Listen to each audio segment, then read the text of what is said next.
the Pope has revealed that he asked for a face-to-face meeting with Vladimir Putin to try to make him see sense over his bloody war in Ukraine, but has so far been greeted by silence.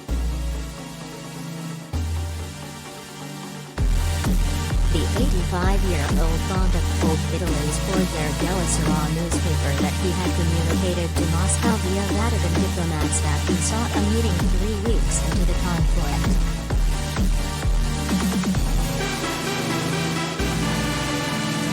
Francis previously met Hungarian Prime Minister Viktor Orban 2 weeks ago and was told by the far-right leader, Putin's principal ally in the EU, that the Russians had a plan, that everything will end on May 9, referring to the anniversary of the end of the Soviet Union's involvement in World War II.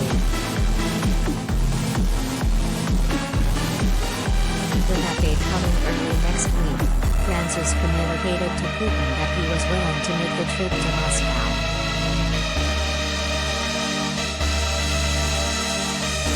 Certainly, it was necessary for the Kremlin leader to allow an opening. We have not yet received a response and we are still insisting, Francis said. He added, I fear that Putin cannot, and does not, want to have this meeting at this time. But how can you not stop so much brutality?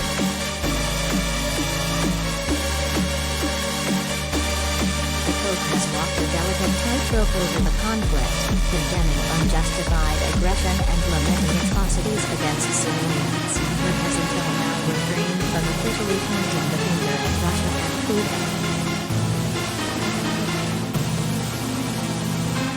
Asked about a trip to the Ukrainian capital Kyiv, which Francis last month said was a possibility, the Pope said he would not go for now.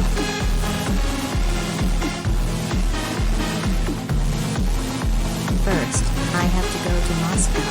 First I have to meet Putin. I do what I can. If Putin would only open a door, he said.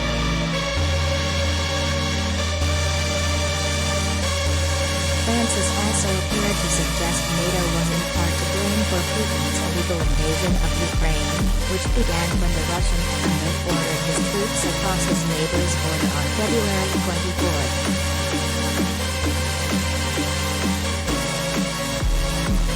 He said that while he would not go as far to say NATO's presence in nearby countries such as Poland and the Balkans provoked Russia, he said that the military alliance perhaps facilitated the invasion by barking at Putin's door.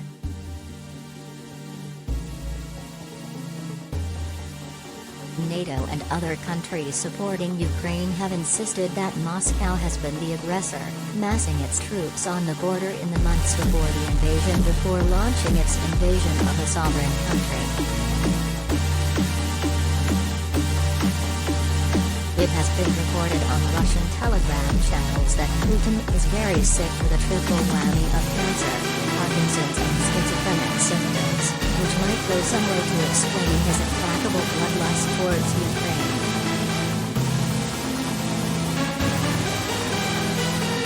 Instead, the head of the Catholic Church has been dealing with Patriarch Kirill of the Russian Orthodox Church, who is a full-blooded supporter of the violent conflict.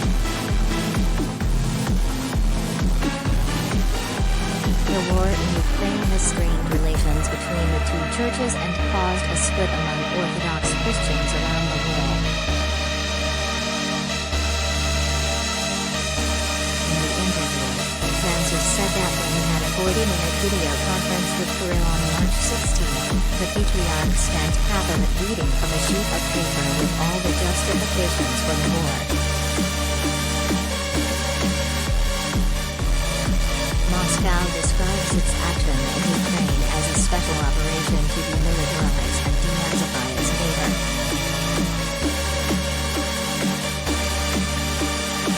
Kirill, 75, sees the war as a bulwark against a decadent West, particularly over the acceptance of homosexuality, that threatens his vision of a risky-near, Russian world, that includes Belarus and Ukraine.